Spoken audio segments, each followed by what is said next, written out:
A você que está assistindo esse vídeo de hoje, seja bem-vindo. Meu nome é João, eu sou estudante de medicina na UFC e dando continuidade à nossa série sobre patologia, eu vou te explicar quais são as causas da lesão celular. Se esse conteúdo for útil para você, considere deixar o seu gostei, se inscrever aqui no canal e ativar o sininho das notificações para que você não perca os próximos vídeos. Vou te dar uma pausa rapidinho para você fazer isso. Vai lá.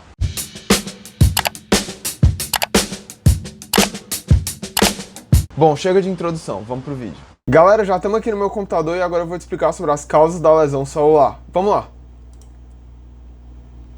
A primeira coisa para se entender sobre as causas da lesão celular é o mecanismo de resposta ao estresse. Uma célula pode ser estressada por diversos fatores que podem ser internos ou externos ao organismo. Como resposta a esse estresse que está vindo de dentro ou de fora, ela vai tentar se adaptar em um processo chamado de homeostase, quando ela tenta sair de um estado e voltar ao seu estado original. Se esse estresse for maior do que a capacidade de adaptação da célula de volta ao seu estado original, ela vai acabar sofrendo uma lesão. E se essa lesão for muito forte, acaba ocorrendo o que se chama de morte celular. Mas isso a gente vai falar depois. É bom dizer que uma lesão é quando a integridade química ou estrutural da célula é prejudicada. E só para manter a coerência com o que está escrito no nosso PowerPoint, é bom dizer que uma lesão é quando a integridade química ou estrutural da célula é prejudicada. Vamos dar continuidade. Primeira coisa, a gente vai ter dois tipos de lesão celular reversível e lesão celular irreversível. Lesão celular reversível é quando a célula é sim danificada, mas ela tem condições de voltar para um estado saudável, o estado original, a homeostase. No entanto, quando a célula é danificada além de um certo limiar, ela vai inevitavelmente morrer, em um processo chamado de morte celular que a gente vai explorar depois. Vamos adiante.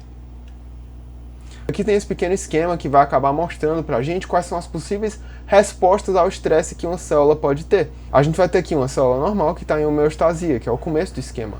Se a gente tiver um estímulo prejudicial, essa lesão vai passar a ser reversível.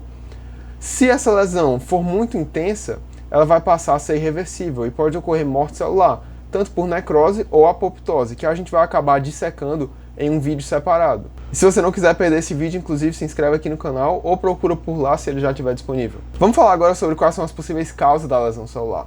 A gente vai ter a hipóxia e a isquemia, as toxinas, agentes infecciosos e as reações imunes, e depois a gente vai ter anormalidades genéticas. Espera, eu tenho que mudar isso aqui no PowerPoint, me dá um segundo. Agora sim, anormalidades genéticas, desequilíbrio nutricional, agentes físicos e o próprio envelhecimento, que também é uma causa de lesão celular. Vamos em frente falar sobre esses um por um. Primeira coisa, hipóxia e isquemia. Essas duas causas da lesão celular são colocadas aqui em conjunto porque elas vão ter repercussões semelhantes. A hipóxia é uma deficiência de oxigênio e a isquemia é quando a gente não tem um suprimento suficiente de sangue. Mas como a gente não tem um suprimento suficiente de sangue durante a isquemia, logicamente o oxigênio não vai chegar às nossas células. Então a hipóxia pode ser também uma consequência da isquemia. Só que na isquemia acontece uma coisa muito problemática. Além da gente não receber o oxigênio, a gente não vai receber alguns outros nutrientes que são essenciais e também vai ter acúmulo de metabólitos tóxicos, em outras palavras, lixo celular, na célula, já que ela não tem o sangue para mandar esse lixo embora. Vamos falar sobre a segunda causa da lesão celular, toxinas. Geralmente uma toxina vai causar danos a um ser vivo ao prejudicar as enzimas, mas elas também podem comprometer outros tipos de sistemas e reações. Só que para resumir, de maneira geral, toxinas são coisas que mexem com a nossa bioquímica de forma a causar lesão celular. E normalmente não precisa de grandes quantidades de toxina para causar reais danos. E o que vai depender de toxina para toxina é o que a gente chama de dose letal. Algumas toxinas são extremamente tóxicas e uma pequena quantidade dessa toxina vai acabar levando a gente à morte, e algumas toxinas não são tão tóxicas quanto essas e precisaria de uma dose muito grande para que ela fosse letal. A terceira causa de lesão celular são agentes infecciosos. Geralmente aqui a gente está falando sobre micro-organismos que vão gerar alterações anatomofisiopatológicas no nosso corpo que vão fazer com que a gente fique doentes. Se você quiser um exemplo melhor sobre a etiologia, eu vou deixar aqui embaixo na descrição o link de um vídeo que eu já fiz explicando a diferença entre etiologia e patogenia. Espero que você goste. Vamos falar sobre o próximo passo, as reações imunes. O nosso sistema imune, logicamente, é feito para lutar contra coisas que estão invadindo o nosso corpo. No entanto, vez por outra, por alguns processos patológicos, o nosso sistema imune pode ficar confuso e se convencer a atacar o nosso próprio organismo. Quando ele ataca, de certos modos, o nosso trato gastrointestinal, a gente chama isso de doença de Crohn. E tem várias outras doenças que podem acontecer quando o nosso sistema imune ataca o nosso próprio corpo. A gente tem o vitiligo, a artrite, lúpus, inflamação, febre, nada mais é do que uma reação do sistema imune. Essas são todas coisas que a gente pode levar em consideração como causa de lesão celular. Vamos seguir para o quinto ponto: anormalidades genéticas. Algumas alterações no nosso material genético que fica armazenado dentro dos núcleos das nossas células podem fazer com que a gente tenha lesões celulares que criam diversas condições. Isso pode acontecer por causa de contornos em algumas vias metabólicas no nosso corpo humano, mas também pode ser um acúmulo proteico de uma proteína que a gente não quer, ou a deficiência de uma proteína que a gente precisa para algumas funções do nosso corpo. Enfim, motivos e meios não faltam. Vamos seguir em frente e falar sobre o desequilíbrio nutricional. Falando sobre o desequilíbrio nutricional, a gente pode ter ele principalmente de dois jeitos: uma deficiência proteico-calórica ou um excesso de proteínas e calorias.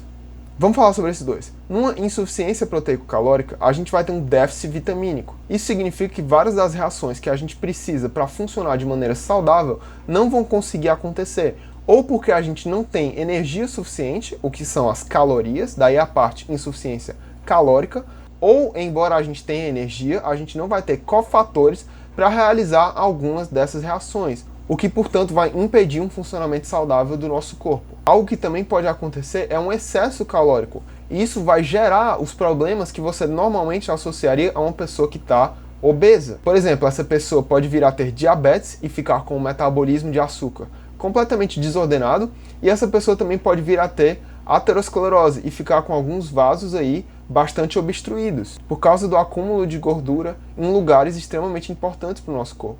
Eu acho que a gente já falou bem sobre isso aqui, vou passar adiante. Causa da lesão celular 7, os agentes físicos. Isso aqui basicamente resume o trauma. A gente está falando sobre lesões por temperatura, radiação, choque elétrico, mudança de pressão atmosférica. Tudo isso pode acometer as nossas células de vários modos, e esses estresses normalmente são extremamente prejudiciais. A bioquímica que age nas nossas células é extremamente delicada. Pequenas alterações de energia ou temperatura podem fazer com que tudo saia de ordem. Isso vai comprometer a integridade química ou estrutural da nossa molécula e, portanto, se classifica, lógico, como lesão.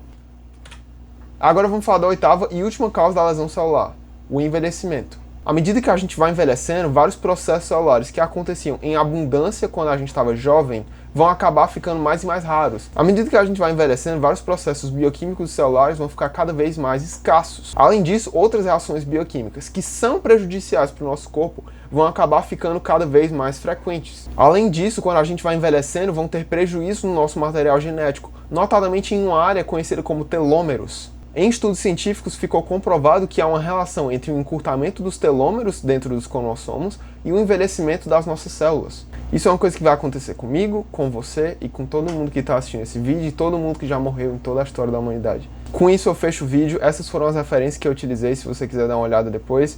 Eu te agradeço muito por ter assistido até aqui, um abraço, tchau, tchau.